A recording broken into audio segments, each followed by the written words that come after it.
Olá, alunos e alunas! Meu nome é Jéssica, sou mediadora de Língua Portuguesa e Literatura do Polo de Auschwitz. Estamos na 24ª semana e essa é a nossa 13ª aula.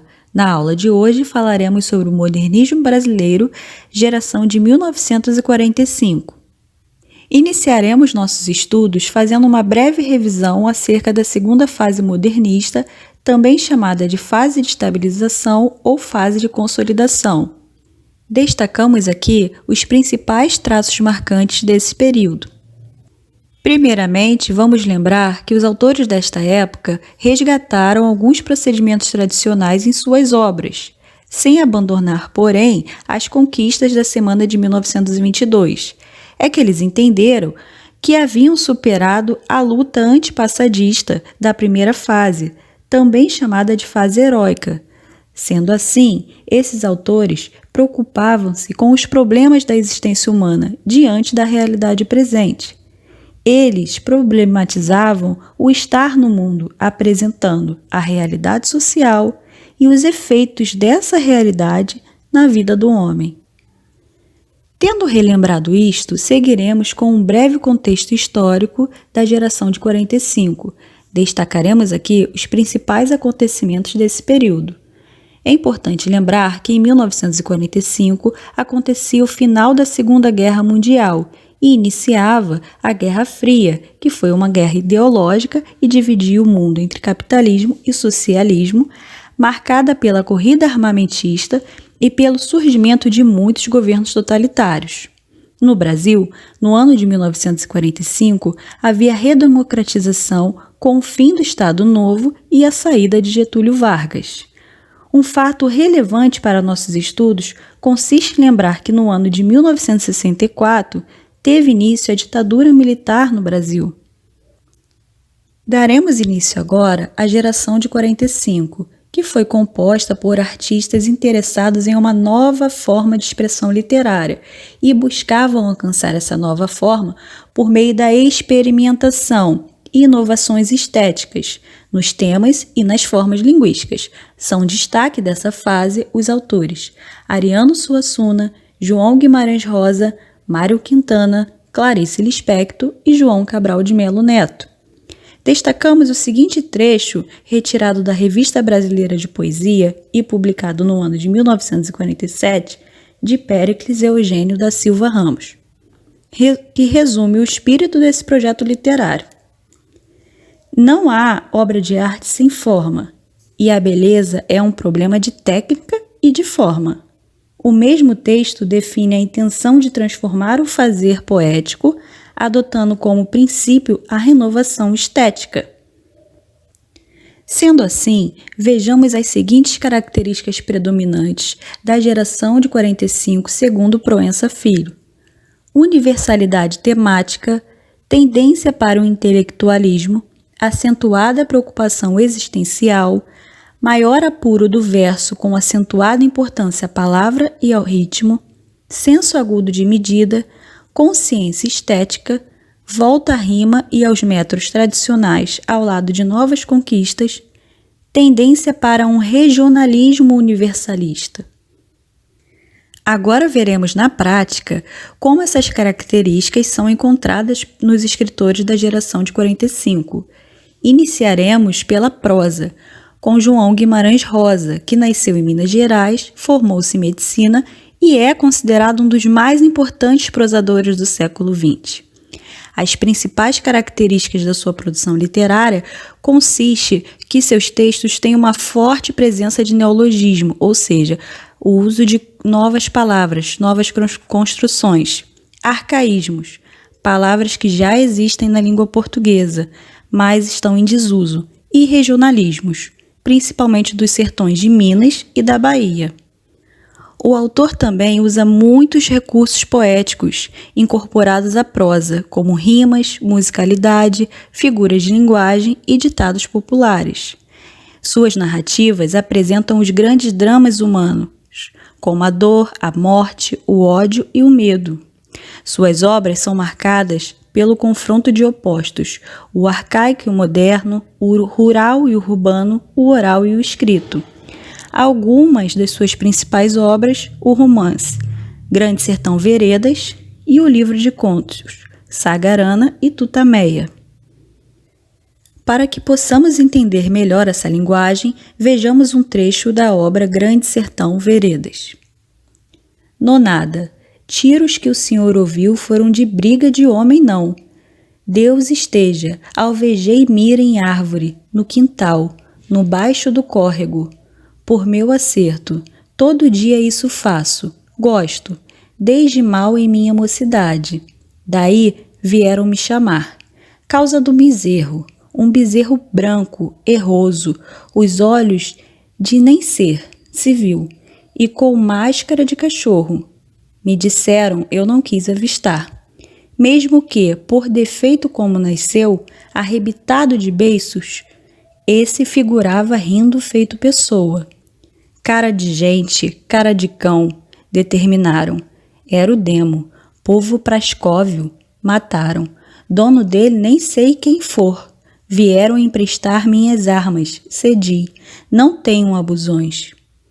Esse trecho exemplifica como Guimarães Rosa inova tanto na estrutura, por o texto se tratar de um monólogo ininterrupto, sem divisões e capítulos, quanto na linguagem, visto que as falas das personagens são marcadas pelo regionalismo, nesse caso Sertão de Minas, e os neologismos, como a palavra nonada e a palavra prascóvio, que também pode ser entendida como ignorante. Para melhor entendimento quanto ao enredo, pode-se destacar que, nesse enredo,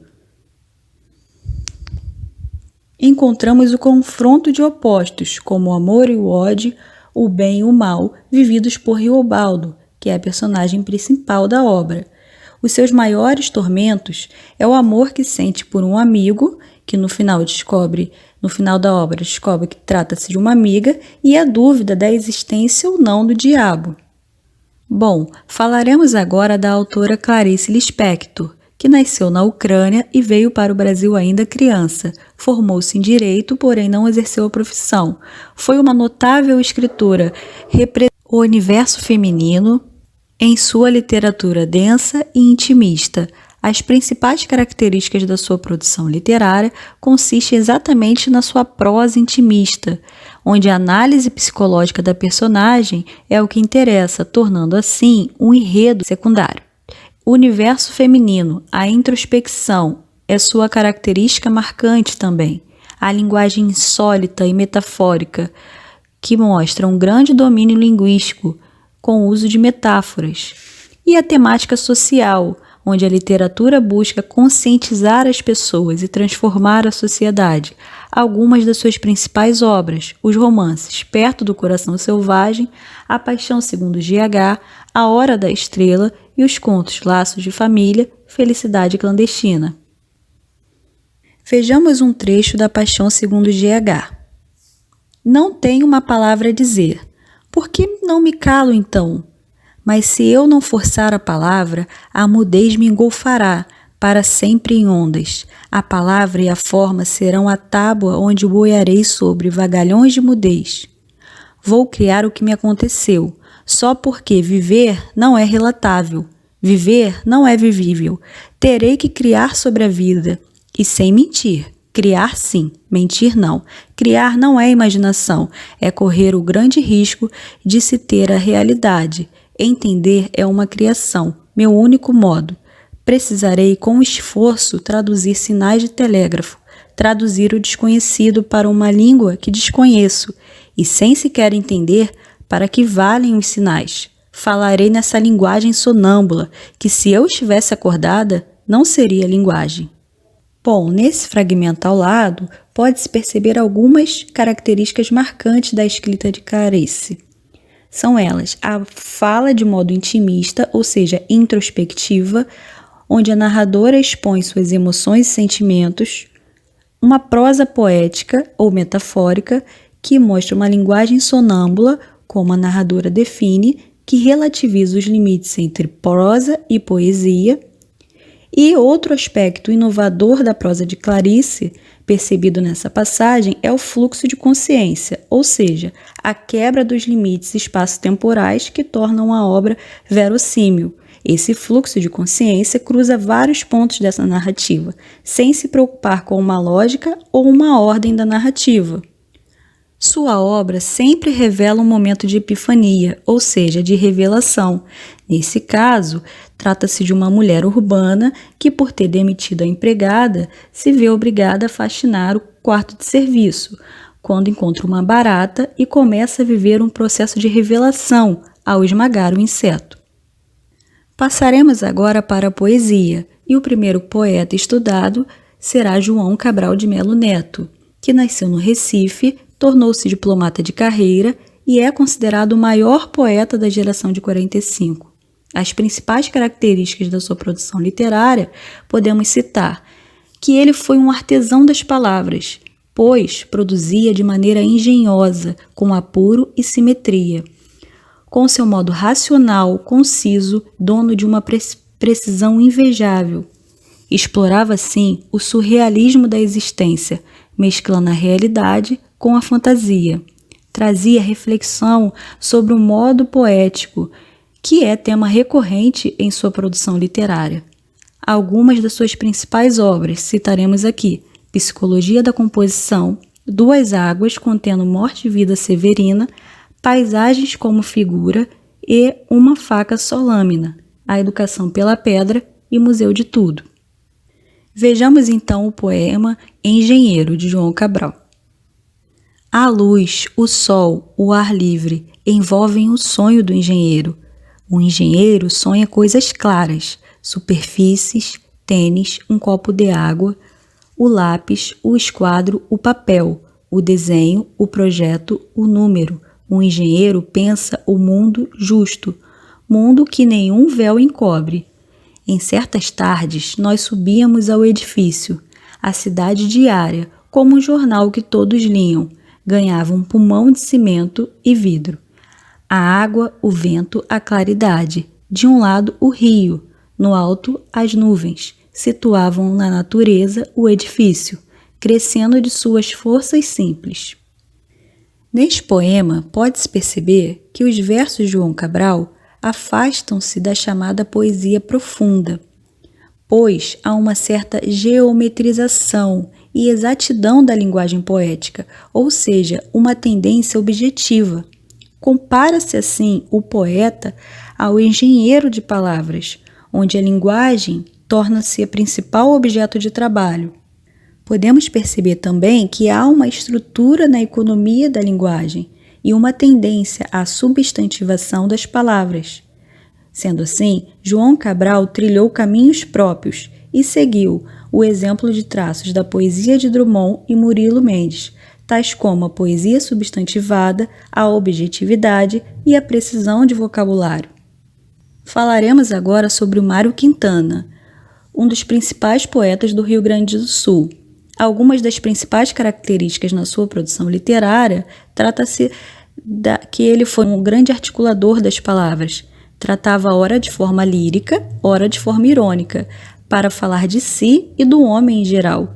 Usava, na maioria das vezes, uma linguagem coloquial nas suas crônicas poéticas, talvez por isso tenha se tornado tão popular. Era místico, filósofo, saudosista, religioso, profano e admirador da infância. Algumas das suas principais obras citaremos aqui: A Rua dos Cataventos, Apontamentos de História Sobrenatural, Prosa e Verso, Esconderijos do Tempo, Da Preguiça como Método de Trabalho. Vejamos um de seus poemas. 666. A vida é uns deveres que nós trouxemos para fazer em casa. Quando se vê, já são 6 horas. Há tempo. Quando se vê, já é sexta-feira. Quando se vê, passaram 60 anos. Agora é tarde demais para ser reprovado. E se me dessem um dia uma outra oportunidade, eu nem olhava o relógio, seguia sempre em frente. Eu iria jogando pelo caminho a casca dourada e inútil das horas. Podemos perceber nesta obra que o poeta apresenta textos carregados de reflexão sobre a vida, sobre a passagem do tempo e a velhice, consubstanciada na analogia. a casca dourada e inútil das horas. Quanto à construção, não podemos deixar de falar sobre a anáfora, que é uma figura de construção que consiste na repetição de uma ou mais palavras no início de um verso. Nesse caso, foi os termos "quando se vê", que contribui para essa construção de ideia de que o tempo passa de forma imperceptível. Esse texto é construído por uma linguagem simples, por versos livres e brancos, ou seja, não obedece a um padrão de métrica, tampouco à presença de rimas. Passamos pela prosa e poesia da geração de 45. Não podemos deixar de falar sobre o teatro da terceira geração. Citaremos 3 importantes nomes. São eles Nelson Rodrigues, reficense, e foi um dos maiores dramaturgos do Brasil. Algumas obras: Vestido de Noiva, Álbum de Família, Bonitinha Mas Ordinária. Ariano Suassuna, o paraibano, que foi um defensor da cultura do Nordeste. Algumas das suas obras: Alto da Compadecida, O Santo e a Porca, A Pena e a Lei. E o baiano Alfredo de Freitas Dias Gomes, que foi um grande escritor de telenovelas, minisséries, seriados e peças teatrais. Algumas obras: O Pagador de Promessas, Meu Reino por um Cavalo e a telenovela de sucesso Roque Santeiro. Bom, para que possamos assimilar os principais traços marcantes da geração de 45, segue um esquema que destaca os principais traços marcantes dessa geração. São eles: a preocupação com a palavra e com a forma, inovações linguísticas, acentuada preocupação existencial e as temáticas regionalistas, urbanas e intimistas. Bom, pessoal, essa é a referência da aula de hoje. Qualquer dúvida, por favor, entrar em contato com o mediador do polo de vocês. Espero que tenham gostado. Até a próxima!